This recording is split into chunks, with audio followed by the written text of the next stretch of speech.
In a stunning move, Canada abruptly cancelled its planned tax on big tech companies just hours before it was set to launch on June 30, 2025. The decision came after intense U.S. pressure and a direct call between the leaders of both nations. The White House quickly claimed victory, calling it a win for President Trump and American businesses. This last-minute reversal averted a major trade fight between two close allies and raised urgent questions about how countries should tax global tech giants. For months, Canada argued its digital services tax was about fairness, making sure tech giants like Google and Amazon paid their share. The U.S. saw it as an attack on American companies, threatening tariffs that could have hurt both economies. The sudden cancellation shows just how high the stakes are in the digital economy. Now, both countries face a new deadline to resolve their broader trade disputes. The world is watching to see what comes next in this high-stakes negotiation. Canada's Digital Services Tax, or DST, was a proposed 3% tax on revenue earned by large digital companies from Canadian users.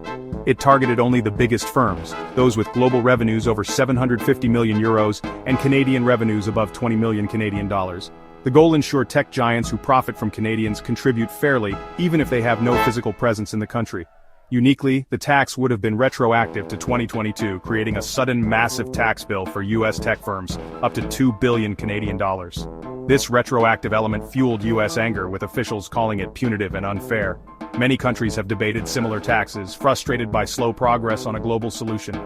Canada's DST was meant as a stopgap, but instead it triggered a major international dispute.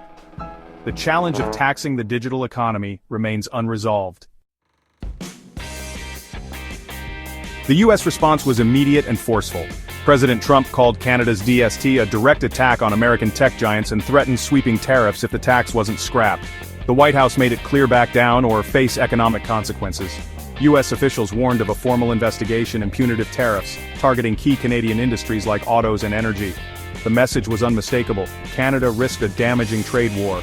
This hardline stance wasn't just about Canada, it was a warning to any country considering similar digital taxes. The Trump administration signaled it would fiercely defend U.S. tech interests, even if it meant risking trade relationships. The European Union and others are now on notice. The U.S. is willing to use trade threats to protect its digital economy.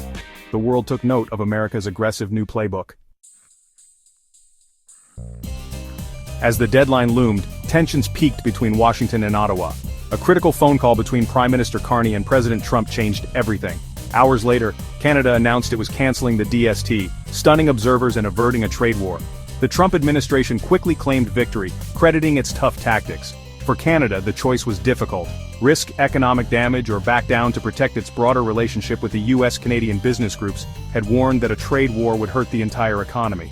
The decision brought relief to markets and allowed trade talks to restart. The crisis was narrowly avoided, but Canada lost its planned tax revenue and now faces a new, urgent deadline. The episode revealed just how fragile North American economic ties can be. With the DST gone, the immediate crisis is over, but a new challenge begins. Canada and the U.S. now have until July 21, 2025, to negotiate a broader trade and security deal.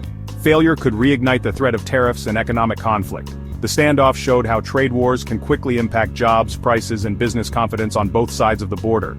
The U.S. is using this episode as a model for confronting other countries with digital taxes. Will others back down, or risk a trade fight with Washington? The bigger question, how to fairly tax global tech giants, remains unsolved. Without a global agreement, these disputes will keep flaring up.